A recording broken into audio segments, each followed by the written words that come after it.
आपने अतिथि शिक्षकों का एक मुद्दा जोड़ा है जी। और अभी इंटरव्यू शुरू होने से पहले मेरे पास एक कॉल भी आया था कि अतिथि शिक्षकों के मुद्दे के बारे में आपसे पूछा जाए, आपकी मांगों में भी है। मध्य प्रदेश के परिप्रेक्ष्य में अतिथि शिक्षकों की हालत एक मजदूर से भी गई बीती है जी। अगर वो किसी विद्यालय में पढ़ा रहा है तो उसको 4 या 4,500 रुपये कुछ मिलते हैं और उनको बिल्कुल समय वही है, पूरा की पूरा उनको स्कूल टाइम देना है, उनको वो सारे नियम फॉलो करने जो एक रेगुलर शिक्षक को फॉलो करने पड़ते हैं। तो ना उनको कोई सुविधाएं हैं, ना किसी तरह का कोई उनको अंकों में प्रधानता है, जबकि दूसरे राज्यों में ये सब है।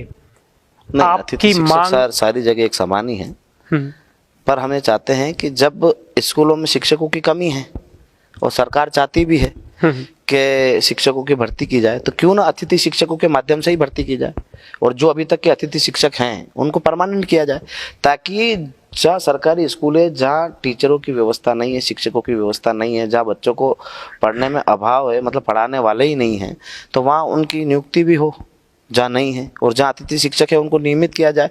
क्योंकि नियमित करना इसलिए ज़रूरी है कि वो पढ़ाते 12 मतलब जाते 12 महीने के लिए स्कूल लगता है, पर जो 2 महीने की छुट्टी होती है उसकी तनख्वाह उनको नहीं मिलती है। 10 महीने की तनख्वाह दी जाती है, उसके बाद 1 साल की नियुक्ति होती है, 1 साल के बाद फिर से नया टीचर आएगा, फिर से वैकेंसी निकलेगी, फिर नया टीचर आएगा।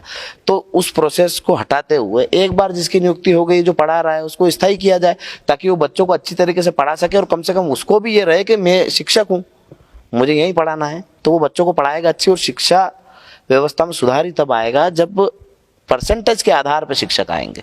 और अतिथि शिक्षकों की जो भर्ती होती है, जिस विषय के लिए जो शिक्षक चाहिए उसी की नियुक्ति होती है, और उसमें भी नियुक्ति होती है तो परसेंटेज के आधार पे होती है कि जिसका ज़्यादा परसेंटेज है उसको ही वहाँ पात्रता रहेगी, ना कि आरक्षण के दायरे में।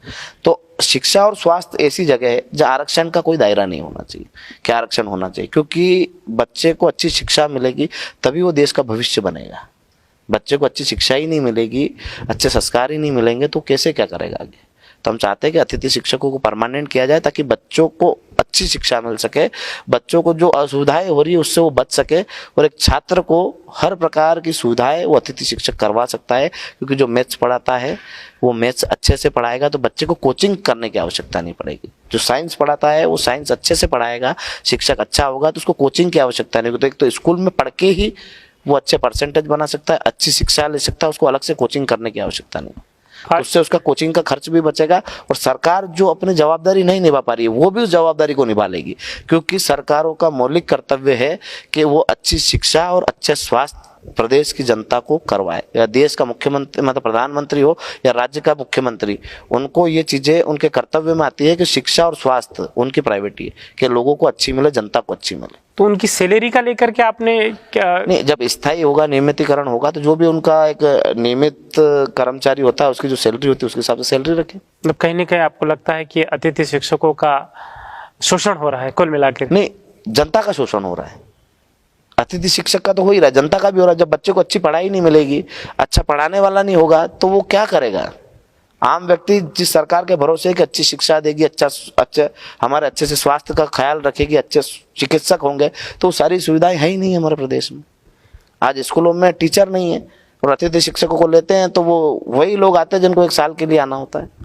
जब स्थायी होने लग जाएंगे अतिथि शिक्षक तो उनसे भी अच्छे टीचर आएंगे वैकेंसी देने और उस भर्ती में शामिल होने। अतिथि शिक्षकों ने ज्ञापन दिया था और इंदर सिंह परमार जो हमारे स्वतंत्र प्रभार के शिक्षा मंत्री राज्य मंत्री हैं, उन्होंने टिप लिख करके और अपनी इस काम की अनुशंसा करके मुख्यमंत्री जी को भेजा है, लेकिन अभी तक वहां से कोई जवाब नहीं आया है। ये अतिथि शिक्षकों ने स्पेशली उनको दिया था। अब 8 जनवरी पे इसका जवाब भी आएगा और ये बात भी मानी जाएगी, क्योंकि सरकार किसी भी आंदोलन को या किसी व्यक्ति के मुद्दे को दबाने के लिए उसको झट से मान लेती जी, पर उसको पूरा नहीं करती। पर इस बार जो आंदोलन हो रहा है उसमें हम पूरा करवा के ही मानेंगे। तो ये माना जाए कि 8 जनवरी के आंदोलन के बाद अतिथि शिक्षकों के लिए एक अच्छी खबर है। जितने भी हम मुद्दे लेके चल रहे हैं उन सबके लिए अच्छी खबर है कि यदि हम मजबूती से लड़े, मजबूती से खड़े रहे, तो जरूर सरकार हमारी बात सुनेगी। क्योंकि इतने बड़े वर्ग की बात कोई नकार नहीं सकता, क्योंकि ये देश का वो हिस्सा है जो राष्ट्र प्रेम रखता है, राष्ट्र की संपत्ति को कोई नुकसान न पहुंचाते हुए शांतिपूर्ण तरीके से आंदोलन करेगा और अपनी बात मनवाएगा। आज भी आपकी सभा में बहुत सारे अतिथि शिक्षक आए थे और 8 जनवरी को भी आने वाले हैं। पूरे प्रदेश भर से आएंगे। अगला सवाल, पुजारी संघ को, जो अखिल भारतीय पुजारी संघ है और मध्य प्रदेश का पुजारी संघ है, उसको